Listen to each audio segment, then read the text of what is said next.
ഞാൻ നേരത്തെ പറഞ്ഞല്ലോ, കുറെ നാളുകളായി അറ്റ്ലീസ്റ്റ് ഞാൻ ഇങ്ങനൊരു സിനിമയിൽ അഭിനയിച്ചിട്ടും സത്യത്തിൽ ഇങ്ങനൊരു സിനിമ കണ്ടിട്ടും ഹ്യൂമർ എന്നുള്ളതിനേക്കാൾ ഒരു നല്ല തിരക്കഥ, ഒരു നല്ല രീതിയിൽ ചിത്രീകരിക്കപ്പെട്ട ഒരു സിനിമയുടെ ഭാഗമാകുക എന്ന് പറയുന്നത് തന്നെയാണ് എക്സൈറ്റ്മെന്റ്. അപ്പോൾ ഹ്യൂമർ എന്നുള്ളതിനേക്കാൾ ഏത് സിനിമയും നമ്മുടെ മനസ്സിൽ കണ്ട പോലെയോ അല്ലെങ്കിൽ അതിനേക്കാൾ ഭംഗിയായിട്ടോ ആ സിനിമ അതിന്റെ ഒരു ഫൈനൽ പ്രോഡക്റ്റിലേക്ക് എത്തുന്നു എന്ന് പറയുമ്പോൾ ഒരു നടനായിട്ടും നിർമ്മാതാവായിട്ടും വലിയ സന്തോഷം തരുന്ന, എക്സൈറ്റ്മെന്റ് തരുന്ന കാര്യം തന്നെയാണ്.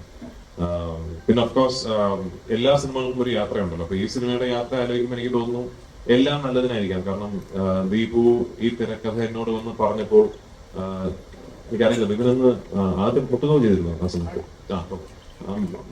ഒരു സിനിമയൊക്കെ ചെയ്ത് നിൽക്കുന്ന ഒരു സംവിധായകനാണ്. പിന്നെ ജയ ജയ ജയ റിലീസ് ആവുന്നു, വിപിന്റെ ഫിലിം മേക്കിങ്ങിന് ഭയങ്കര ഒരു ഫാൻ ഫോളോയിങ് ഉണ്ടാകുന്നു.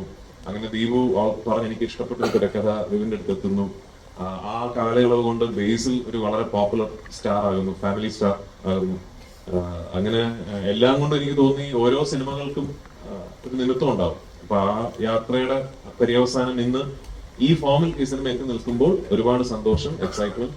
പിന്നെ ഈ ഞാൻ നേരത്തെ പറഞ്ഞല്ലോ, കുറെ നാളുകളായി അറ്റ്ലീസ്റ്റ് ഞാൻ ഇങ്ങനൊരു സിനിമയിൽ അഭിനയിച്ചിട്ടും സത്യത്തിൽ ഇങ്ങനൊരു സിനിമ കണ്ടിട്ടും ഈ കുറെ നടീനടന്മാരൊക്കെ ഉള്ള രണ്ട് കുടുംബങ്ങൾ, അവർക്കിടയിൽ നടക്കുന്ന കുറച്ച് തെറ്റിദ്ധാരണകൾ, എല്ലാ പ്രായപരിമിതിയിലുമുള്ള കഥാപാത്രങ്ങൾ, എല്ലാവർക്കും റിലേറ്റ് ചെയ്യാൻ പറ്റുന്ന ഇൻസിഡൻസ്, അങ്ങനെ കുറെ കൺഫ്യൂഷൻസ്, കാര്യങ്ങൾ അങ്ങനെ ചെന്ന് അവസാനിക്കുന്ന ഒരു വലിയ ക്ലൈമാക്സ്, എല്ലാ സിനിമയിലെ എല്ലാ ക്യാരക്ടേഴ്സും എല്ലാ നടീനടന്മാരും ഒരുമിച്ച് പങ്കെടുക്കുന്ന ഒരു വലിയ ക്ലൈമാക്സ് സീക്വൻസ്. അപ്പൊ അത്തരം ഒരു സിനിമ ഞാൻ മിസ് ചെയ്യുന്നുണ്ട് മലയാളത്തിൽ. അപ്പൊ അത് പ്രേക്ഷകർ മിസ് ചെയ്തുണ്ടാവുന്ന ശുഭപ്രതീക്ഷയിലാണ് ഞങ്ങളുടെയൊക്കെ എക്സൈറ്റ്മെന്റ്. അപ്പൊ 16-ാം തീയതി പ്രേക്ഷകർ വിധി എഴുതുന്നത്.